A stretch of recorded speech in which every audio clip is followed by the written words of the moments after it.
All right, wow, what a great crowd we have here at Henry's Tavern for another edition of the Drew Pearson Show. We want to thank everybody for coming out. This is a great place. They got great food, the home of the original 88 burger. You can only get it right here at Henry's Tavern. Got a lot of big screens TV, a lot of sports going on tonight, football, baseball, everything, and a lot of Cowboy fans here to be part of the Drew Pearson Show right here at Henry's Tavern. And as usual, we got a great lineup for you tonight. Paul Salfen, our entertainment guru, he's going to be presenting you tonight with an interview from Matthew McConaughey. Ooh, that should be interesting. And also, we have one of the renowned artists in this community, Ro Diaz, and man, he has done some incredible work. And Paul caught up with him, and we got a great interview with Ro Diaz tonight for you. Also, regular co-hosts Kelly Webster and Marc Colombo will be with me, and you know what we're going to be talking about, that Cowboy loss to the Detroit Lions yesterday and all the antics on the sideline by the other 88, Dez Bryant, and we'll see what their opinions of the game is, and also what their opinion of Dez Bryant's antics on the sidelines. We got a great show lined up for you tonight. Not only that, but we got the Just Ask Drew segment, one of my favorite segments, where our social media director, Michael Nast, he'll be taking your questions via Facebook, via Twitter, and all those good media outlets. And if you got a good question for me tonight, Michael will take that question and will present it to me right here on air at the Drew Pearson Show. We also taking your votes for the most valuable player of the game Sunday against the Detroit Lions. And you can also vote through the DrewPearsonShow.com, Twitter, and Facebook as well. So we got a great lineup for you tonight, but none of this would be possible without our sponsors. We want to thank Dodge City of McKinney. All right. Boy, they got some hot new 2014 models. We want to thank Best Buy for their support as well. And you got to eat, so we got Albertsons Grocer as one of our sponsors as well. And you might not know this, but they are the official grocer of the Dallas Cowboys. Also, Lombardo's Clothier, we want to thank them for their support. And finally, our hosts, where we always host the Drew Pearson Show every Monday night right here at Henry's Tavern. We want to thank Henry's Tavern for their support as well. So we got a great show lined up for you tonight. Sit back, get ready for some excitement, for some fun, because the Drew Pearson Show starts right about now.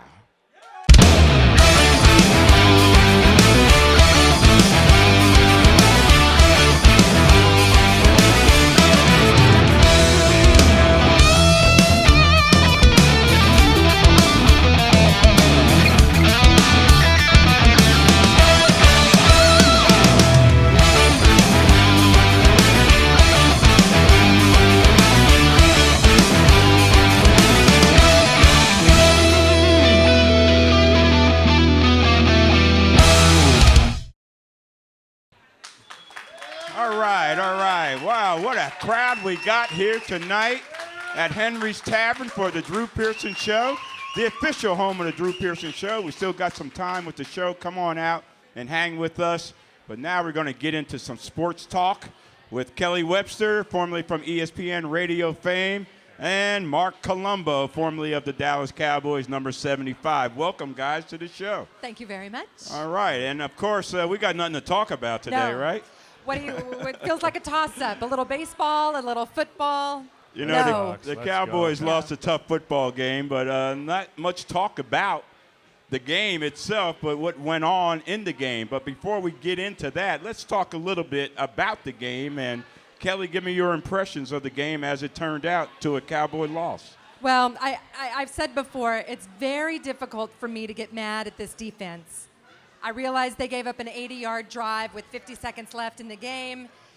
I know that lost it, game-winning touchdown. I get it. But these are guys filling in for a fill-in for the backup for a fill-in. These are names that you probably couldn't even pick out these guys in the locker room. Some of the names I didn't even know. Well, Jakar Hamilton? Yes, was He just got brought up- activated right before the game. I mean, he's on the practice squad, and next thing you know, he's on the roster. And he was actually on the field during the game. So I cannot get mad at these guys. 2 interceptions, 2 fumbles. So I cannot even express how impressed I am with the Cowboys defense, and Kelly, I know that they lost it. 623 total offensive yards they gave up. Okay, I'm 29 first coming. downs. There's a big butt coming. Are you going to – Are you saying I have a big bet? No. regardless of who's out there, Okay. that's an NFL or at least a franchise record for the Cowboys for yardage scored against them. It's the worst performance by a Dallas defense in franchise history. However, you are dealing with men, in some cases, who have been with the team for 9 days. In fact, I heard a stat. The defensive line has spent a total of 2 months with the Cowboys team. Wow. Total of 2 months. That does not include Jason Hatcher, of course, but the rest of the starters. You have to be impressed by what they've done. And again, I get it. They weren't able to stop Calvin Johnson. Not many people can. They gave up a franchise record number of yards.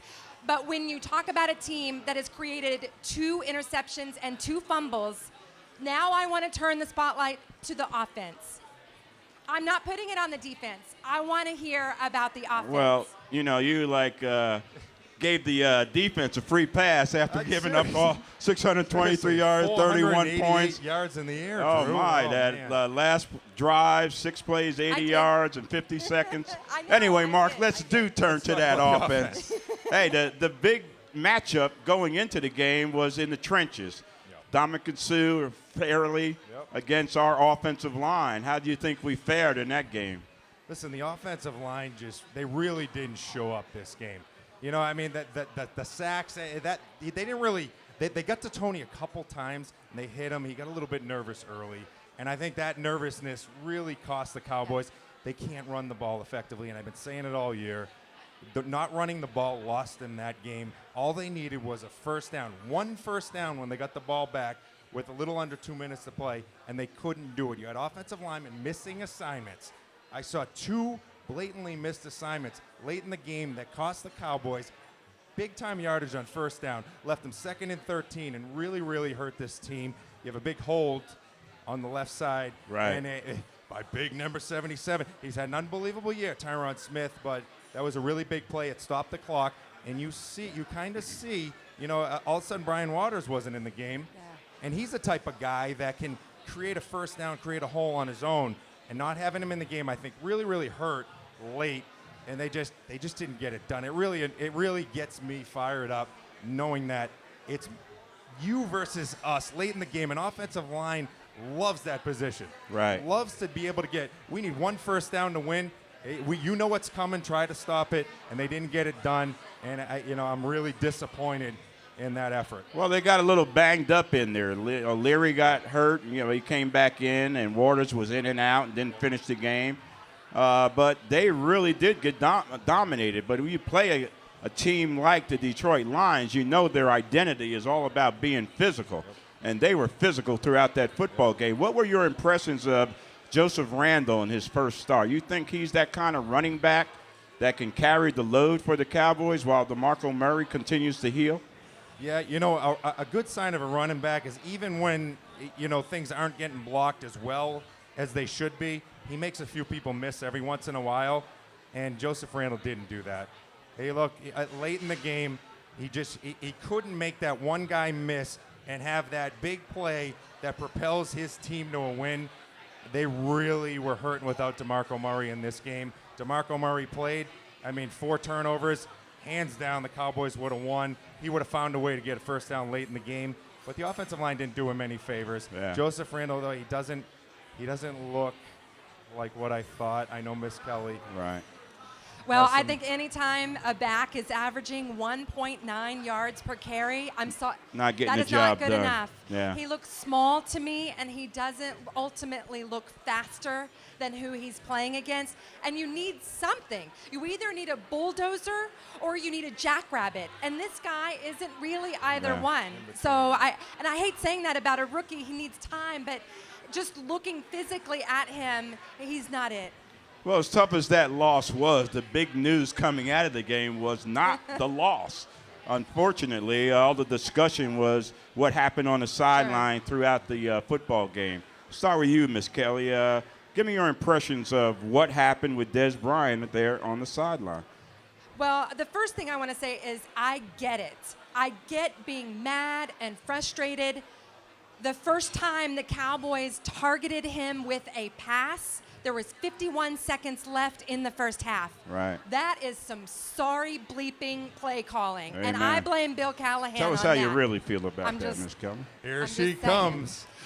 That is some sorry play calling. Amen. Jason Witten, I don't think he was targeted until 7 minutes left in the first half. Again, Yes. sorry play calling. So I understand. I think even as a fan, you're watching, like, please throw it to Dez. If you see single coverage, please just throw it up in the air. 9 times out of 10, he's going to catch it for you. We saw a couple of unbelievable catches in the game. Yes. Why they aren't over and over and over going to him, I can't really understand that. But you cannot react like that as Right. a professional football player. You cannot interrupt a head coach, a quarterback, and the quarterback coach who are game planning and trying to figure out what to do next. And that guy comes bull rushing in, wah, wah, wah, temper tantrum. I'm sorry, you can't do it. It looks awful. Yeah, I'm with you. I understand the frustration. I've been through that myself. You get that way through the course of the football game. If you're a receiver, you're not getting the ball thrown for you.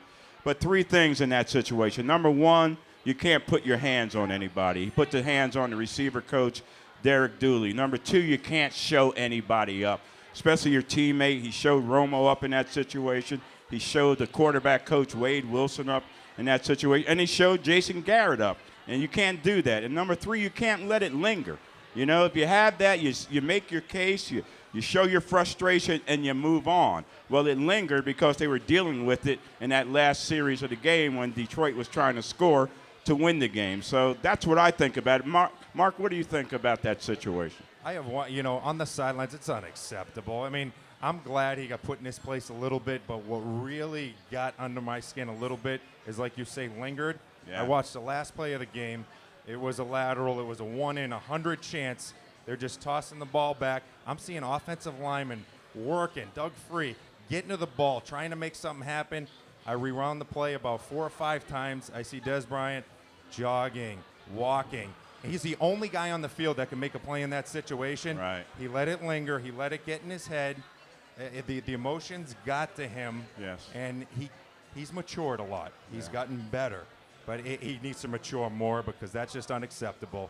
And he needs to be there when his team needs him to try to make, maybe it's a miracle play, but don't go out there on the field being a superstar like you are and jog around and not look for the football when it really counts. Yeah, and what the about bottom something line, like- I think, is what you, excuse me, Ms. Kelly, right. what you said about being professional.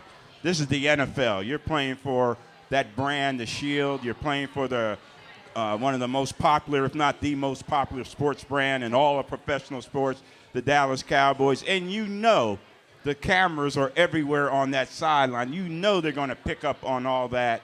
And that's what I didn't understand, that he didn't understand the situation he was in. Well, again, I'm just picking up on Mark's point about I feel like there is a level of immaturity that still is there, that it still has to be worked on, because he doesn't understand that he's not bigger.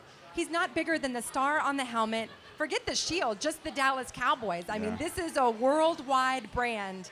That guy is not bigger than the brand. Super talented, super important, one of their best offensive weapons they've had in some time. But he is not more important than that team. And he certainly isn't, and those actions on the sidelines showed that he might think that. But hopefully they can get past that, you know, all the conversations, the distractions in talking about that as opposed to the loss. Actually, he distracted all the attention away from that sorry defensive effort and that anemic offensive effort, and everybody's talking about Dez in that situation. So what a teammate he is. But let's move Taking one forward. for the team, Drew, Amen. He's laying on the team sword, right, so to speak. But, you know, it's a tough loss, but they got to move on. They are still in first place. You got the Minnesota Vikings come in here. Mark, you know it's a tough situation. Can they overcome that, put that tough loss behind them, and concentrate and get ready for this game against Minnesota next Sunday? Yeah, I think they can. You know, Jason Garrett's going to preach. Let's move forward. Let's look at the game tape and move past it. You know, they have a chance to be, a 500 team, 5-5, hopefully, before they get the bye. Yeah. They can move past it. And you know what? So what are you saying, New Orleans? It's a whole new They're not going to beat New Orleans? Listen, they have a chance. They have a chance. I just caught that. Listen, 5-5. I'm doing the math here. That might be the only team. I've been rooting all year. That might be the only team. I'm thinking 5-5 at the break, bye week. And from there, you know what? Anything can happen. Yeah, they're still looking pretty good right now in the NFC East. I still have faith in this team. Yeah, I do too. And because of the way the NFC East is and will probably end up shaping out, the Cowboys, all they got to do is take care of their business. Miss Kelly, you think they can regroup and take care of that business next week against the dreaded Minnesota Vikings? Yeah, they're not that dreaded. But, you know, I was going to say, just when we thought, you know, they couldn't recover from a previous loss, we saw the defense come back and perform pretty darn well. And again, it wasn't against a top-notch team, but we have seen them fix some of these things that keep coming up. They'll fix it the next week. Now, it may be something else that falls apart, but I do think that they can get it together against the Vikings. I think the Vikings are another team. They don't even have a quarterback. Right. So I don't know what they're going to look like. So, yes, I think we definitely have a chance. Yeah, they're certainly not one of the tougher teams in the league this year, and they're having their problems, share of problems. So we're probably catching those guys at the right time. So I think it'll be a Cowboy victory, and it'll turn this thing all around, and we'll be all happy and excited about the season once again for at least another week. Well, that's going to wrap up our sports talk right here at Henry's Tavern, the Drew Pearson Show, and it will continue right after this. All right, welcome back to the Drew Pearson Show. You know, on the Drew Pearson Show, we have like to be involved in a higher cause and a giving back effort, and we try to use what we have here to spread the word of what's going on the charitable side here in the Dallas-Fort Worth community. And we all know about the Komen Dallas and the Komen Race for the Cure that just happened last weekend. And the honorary chair for the Komen Race for Dallas and the Race for the Cure is none other than Mrs. Pat Smith, Mrs. All-Time leading rusher in the NFL, the wife of the great Emmitt Smith. We want to thank you for being with us. Have you ever been introduced as the Mrs. All-Time leading rusher in the NFL? I was going to say, Drew, that is the first. I will take it. I ran every yard. Right. Amen. Amen. Probably more so than we realize, right? Oh, my gosh. But I we love know, that title. Excuse me. We know what Emmitt did in his day with the Dallas Cowboys. He's captain, leading that team to 3 Super Bowl victories. But he has since retired. And so to speak, you have picked up the ball as the honorary chair for the Komen Dallas Race for the Cure. Yes. How was that leading that team, and how did you get involved with that? You know what? It was actually very healing for me. I just celebrated 20 years of losing my mother, and I say celebrated because for so many years I struggled with the loss of not having her. And this year for me was about turning that pain around into power and doing something to help other people. I realized there were so many people struggling, not only the victims, but the family members of those affected by breast cancer. So this year has really been a celebration of the 22 years that I did have with my mother and all that she poured inside of me. Yeah. And I really stopped seeing myself as a victim. So this is your way of giving back and supporting the cause and bringing awareness more than anything. And then with that, we get the funds for the research. I have a sister involved with breast cancer, lost a sister, baby sister to breast cancer. And you're right, it doesn't just affect the victim, the person that's dealing with that, but the families and all those that surround them are affected by it as well. Absolutely, because, and as you know, as a brother, yes, how it hurts. Emmitt's actually going through it right now as a brother. His sister has breast cancer or had breast cancer. She's been 2 years clean. But every year that she's got to go through testing, you know, we all kind of just waiting to make sure that she's going to be okay. Yeah. And so Saturday night we celebrated her 50th birthday along with her 2 year of being a survivor. And as my husband was talking, he cried. Yeah. And that's when I realized even further that it really does affect family members and friends. Yeah, it certainly does. And that Race for the Cure is a great way to raise funds. You know, I guess the first race they had about 800 participants. In this last one, they had over 20,000 participants. 20,000. What was it like to see that? And knowing your presence there as honorary chair drew some of that crowd to the event. Wow, that's humbling. When I looked out and I saw the sea of people that were Yes. standing there, I just started crying. Yeah. And beside me, I had my sister, had 2 of my daughters with me, and I really just cried looking out at not only the survivors, but people that are still fighting, all the people that are just there to support the cause. And so Komen has done an amazing job. When you think of going from 800 to 20,000 Yes. people out on a Yes. Saturday morning early, Yeah. it's pretty impressive. Yeah, did you run, by the way? They would not let me Or run. you just being a I diplomat? wanted to run, didn't I? But look, Marissa's over there. Marissa Stabler. Yes, the Marissa. daughter of the great Kenny Stabler, former quarterback with the Oakland Raiders, very much involved with the cause for the Race for the Cure in Komen, Dallas as well. She's been my partner. I hugged her tonight because we've been doing this, for the last couple of months, getting ready for this, and this is our last event together, and she has been amazing to work with. But as I looked out that morning, I said, "Can I walk?" And so I ended up doing like a Fox and some other things, and she goes, "Well, we really have some media stuff for you to do." So I ended up going over to the survivors tent, and let me tell you, that was touching. Yeah, I bet. Being in that tent with a woman who was a 50-year survivor, meeting a woman who was 75 years old, which is the Wow. same age my mother would have been if she was living, and she was a 20-year survivor, which is exactly the same time my mother passed. So it was really emotional to be in that tent. Yes, I bet. And the Race for the Cure happens in October, but the Race for the Cure doesn't end there, right? You got some things No. going on through the whole year as well. Absolutely. Actually, you can donate still to the race until November the 15th, but all year long, you can host fundraisers, you can donate to Komen. It's not, like you said, it's not just for 1 month. This is a year-long fight that we all need to be a part of. Right. Because like I said, most people that you talk to have been affected by breast cancer some way. Right. And so we really want to encourage people not just to talk about breast cancer during the month of October, but for the whole year. Yeah, and you mentioned Marissa, but it takes a tremendous teamwork effort. You know about teamwork with your husband Emmett, and being on the great teams with the Dallas Cowboys and what it took to Absolutely. have the success they had. Yes. But you talk about the teamwork effort that it takes with all the volunteers and people associated with the effort to make it successful and raise the necessary funds. Absolutely. You know what? First of all, at home we have 5 kids, so I know about teamwork.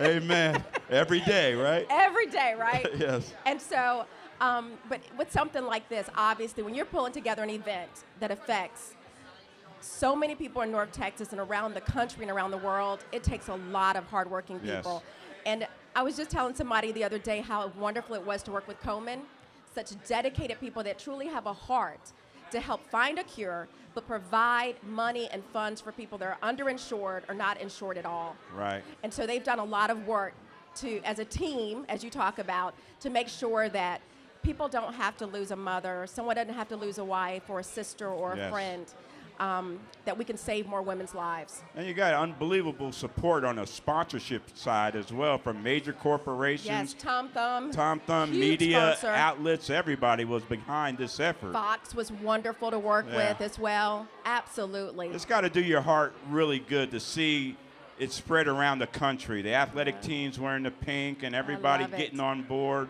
Yeah. with we the got our pink on. right on. I saw you know? with yours on Oh tonight. yeah, absolutely. It's got to warm your heart. I know it does for me. I know my sister's laying in bed right now fighting for her lives, and she's got cancer, but it all started with breast cancer. And I am so thankful for the research and the things that are being done. Right. Because when I lost my baby sister, when she was diagnosed with, she lasted 4 months. Oh, God. But 10 years later, 15 years later, my other sister's still living simply because the research and the development of finding a cure has got to that point. So we got to keep fighting this deadly disease. Absolutely. And you know what? That's why I always talk about the people the family members and Yes. the friends. Yes. Because I'm sure it's hurting you.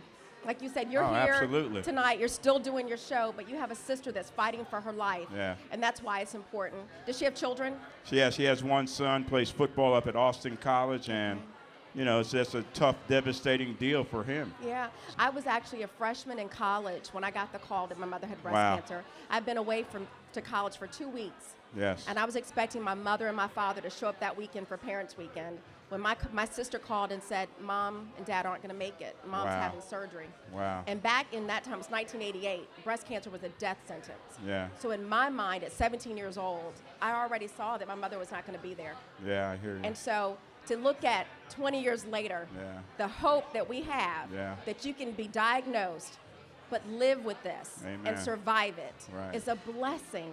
It's a blessing. Well, she's laying in bed right now Fighting. with the T-shirt that was part of the race for the cure. Wow. Hope, fight, Right. cure. Yes. You know, Oh, I and that love has it. provided such a tremendous inspiration. But you as well, and the seed of development is people like you behind it. So I just want to thank you for what you do thank you. in support of breast cancer and to fight this deadly disease. And thank you for this platform. absolutely, tell us how we can get involved and continue this fight for the cure. Absolutely. Like I said, you can still donate until November the 15th to the race. And then after that, host a fundraiser. Donate through the year. Just keep spreading the word. It's a year-long fight. So right. it's not just October. It's the whole year. All right.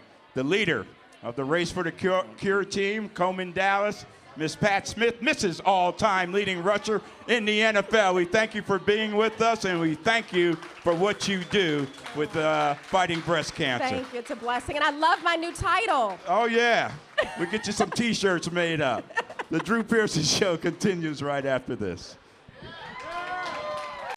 Hi, this is Paul Salfen from the Drew Pearson Show, and we're here at Henry's Tavern in Plano, Texas for Dodge City of McKinney, who provided us with the wonderful 2013 Dodge Dart GT. And then check out this exterior. This is the tungsten metallic. This one has the 2.4-liter Tiger Shark engine with multi-air technology and active grille shutters. There's also the 6-speed PowerTech automatic transmission. And then there's the Sports Tune Performance suspension with frequency dampening shocks for better handling. Check out the dual rear bright exhaust.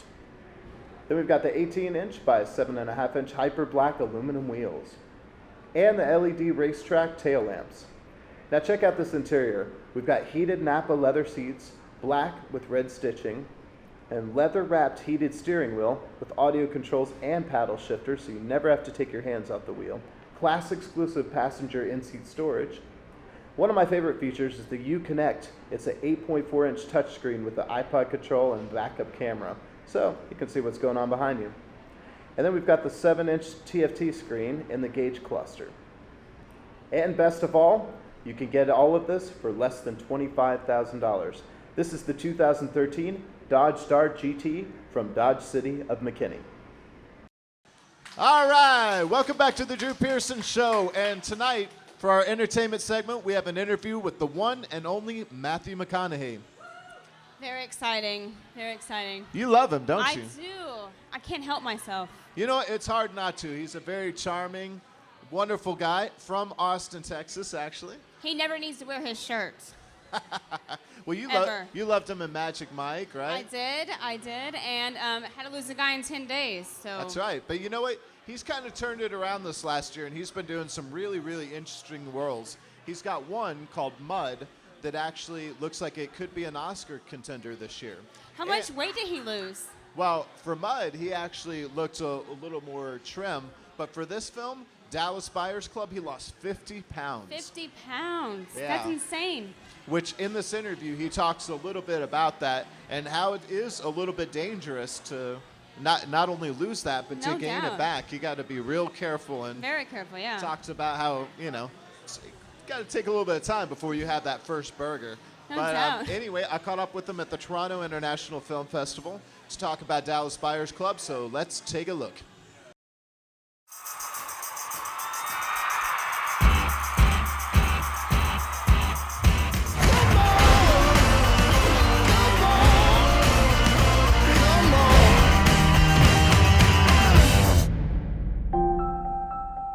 Mr. Woodruff, you've tested positive for HIV. Have you ever used intravenous drugs? Have you ever engaged in homosexual conduct? Homo. You say homo? You made a mistake. That ain't me. Mr. Woodruff? We estimate you have 30 days left. Newsflash for y'all. There ain't nothing out there can kill Ron Woodruff in 30 days. Them drugs, they just released for testing, and I know this hospital's worth the size. I need it. It doesn't work that way, Mr. Woodruff. Where are you going? They got good meds out of Mexico that's better than what you can get here in the States. This is protein, totally non-toxic. And you can't buy this in the USA? Unapproved. You could be making a fortune off of this. You look great. Honestly, I look amazing. Anything to declare? Nada. They're importing illegal drugs for sale. It's a very serious offense. They're not illegal. They're merely unapproved. Paul Salfen, Drew Pearson Show, Fox Sports. Fox Sports. Yeah. What big day to be talking sports. We only got 5 minutes. I know. The Longhorns got crushed last night. I know, it's Utah. sad, right? And NFL kicks off right about now. Yeah. Well, this is a great time for you. Actually, the last 2 years have been, you've had some of the most interesting roles I think that you've ever had. So this has to be such a good time for you. It's a wonderful time, man. I'm enjoying the work more than I ever have. Getting an experience from the roles, an experience from the making of the movies, which has always been my favorite thing to do. I actually like making the movies more than I like watching them. Yeah. But this one I quite enjoy watching them. It was hard to make, so we, there's a team of us that know what we went through to get it made, and now it's just we get to share it.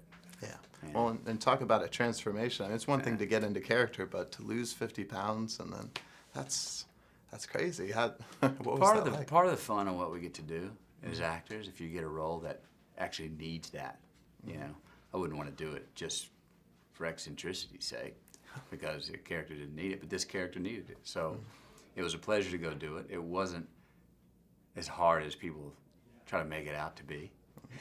I did it the safer way as possible. The body's much more resilient than I think we give it credit for, and it's what the role needed, and it was fun. You as an actor, you're looking for something that you can grab a hold of and say, I can singularly focus and commit to this for 6 months or whatever, how much amount of time. That's fun. Yeah. Well, it's probably easier to gain it back than it is to lose it, right? It's easier. It's more fun to gain it back, but it's actually not as safe to gain it back. That first cheeseburger and the wheat and gluten in that bread kind of kicked back at me pretty hard, yeah.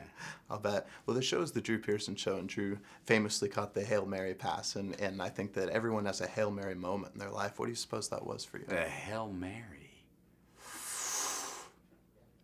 Oh, it wasn't a Hail Mary, but boy, it was the reverse. I remember sitting and talking to Joel Schumacher in about 95, and I was in there talking to him about a much smaller role in a film called Time to Kill. And our meeting was about over, and it was good. It was about this other role. And I said, who's playing the lead role in that? Jake Brigance. And he goes, I don't know. We haven't cast it yet. Well, who do you think should? And I remember going, I think I should. And he started laughing. He was going, it's a great idea, but it'll never happen. The studio won't pay for it, da-da. But it stuck in his mind. And he called me back, and I had a screen test about 2 months later on, I think it was Mother's Day. Anyway, it worked out. Yeah, but if I wouldn't have thrown that Hail Mary right there, I don't know. Might not be sitting here right now. That's true. Well, hey, congratulations. Good job on the J.K. Living stuff. Thanks, man. It's going well, yeah.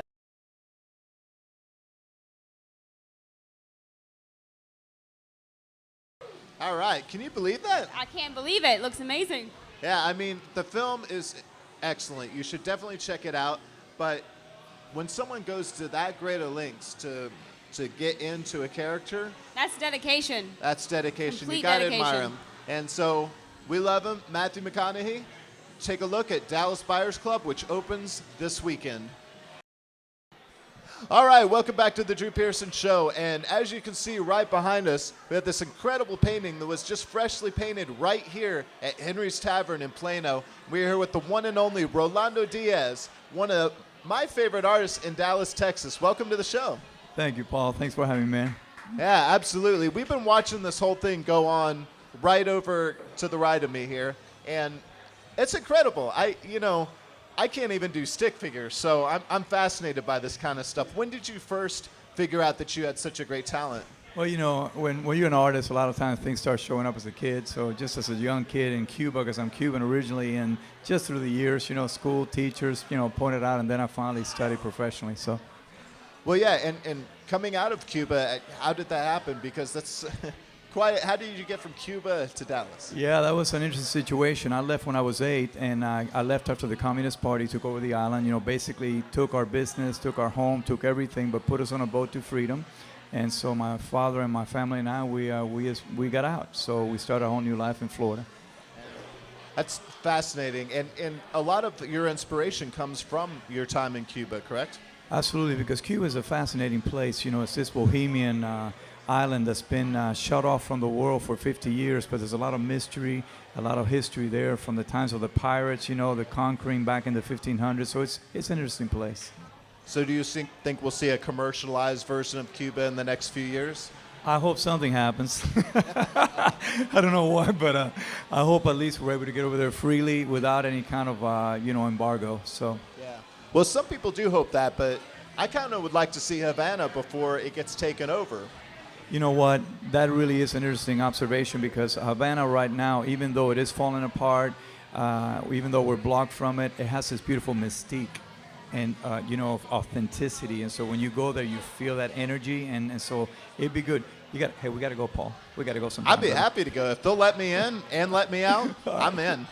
Yeah, letting out. That's the best part. No. Yeah, that's true. Now, I understand that they won't stamp your passport. They'll actually, if you can get in there, they'll stamp a piece of paper, but that's about it, right? That's right. So really, it's really not Cuba. Cuba wants you there because they want your money. It's the U.S. The U.S. on the way back, you can't let them know that you've been there, so you get, they don't stamp your passports out. Well, I know all of our guests tonight have been a little bit distracted because of what's been going on over there, and this is the end result. Can you tell us what we're looking at here? Yeah, this is a painting. I'm an abstract expressionist, so you can see there's a lot of expression here with brushwork and marks and color line, and so these are all football players in different motions, and then I actually sneaked in the state of Texas back there, of course, for the Dallas Cowboys. So it's very colorful. I'm into color and line. I've got a great show coming up, by the way. Yeah, let's hear about this because you have a gallery over at Southside, correct? I've been at Southside for 12 years. Southside is an amazing place. Developer Jack Matthews, Matthews Southwest, has done an amazing thing with that in the city. And I have a show coming up. I love to invite everyone Saturday, December 7th. It's a free show. It's from 7 to 9, and it's all eclectic mixed media sculptures this year. Well, and that's fantastic. I've seen one of your shows before, and I've seen some live painting you've done before. Will you be doing some live painting there? I won't be painting live at that one, Paul. It'll just be mingling and drinking a lot of great white wine. Well, that sounds like a great time. Well, be sure to check it out at Southside on Lamar, December 7th. That's correct. All right. And you can find out more at RolandoDiaz.com. Yeah, you can you can either Google me, Rolando Diaz, or you can put in RoDiaz.com. Yeah. There it is, RoDiaz.com. And we'll be back with more on the Drew Pearson Show next. All right, welcome back to the Drew Pearson Show. You see this guy sitting next to me. He's one of my regular co-hosts on the Drew Pearson Show on that segment, Just Ask Drew. And throughout the evening, he's been taking your questions via Facebook, Twitter. What else, Michael? YouTube, Google+. And that's Michael Nast, our social media director. And you come up with some good questions for me. I can only imagine what these questions might be about today after yesterday's debacle. Yes, the questions are definitely good. And we'll start off with the episode with the Drew's MVP, voted for by the fans. That's right. What do we got going there? Two-time winner, 2 weeks in a row, Sean Lee. Sean Lee, absolutely. Man, that guy can play some football, man. The defense pretty porous, but man, they'd be a lot worse if Sean Lee wasn't there. 2 interceptions yesterday, 4 for the season. Just amazing football player. He's worthy of our most valuable player. Judy Bartlett, who's Judy Fanatic on Twitter, asks, where's the diehard determination to win? No guts, no glory. How do we regain that? Well, you got to win games like yesterday. You got to win those close, tough games. It's all about mental toughness. Michael, and I really thought that this team was developing that, and Garrett's process was being put into place, and I thought they could get over humps because of the effort that they give, the hustle, and that type of thing. They can get over the hump and win close games like that, but they're not there yet. They got to continue to pay attention to detail and work on the little things, and hopefully that will get them some big results. Let's see here. Sandra Clark on Twitter asks, I'm a lifelong fan, and I believe JJ is the biggest deterrent for a number of reasons. What are your thoughts? Yeah, he is. I think the biggest reason is because he undermines the authority of the head coach.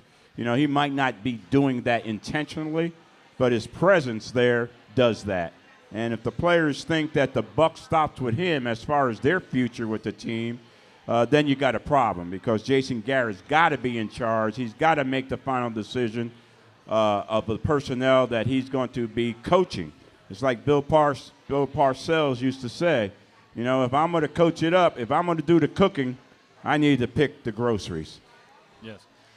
Blessed Cowboy fans, do you think the Cowboys will finish strong?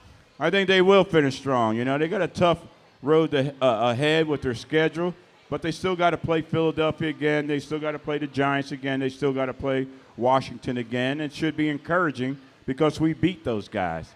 I think they'll make a nice comeback this week and get a victory against the Minnesota Vikings.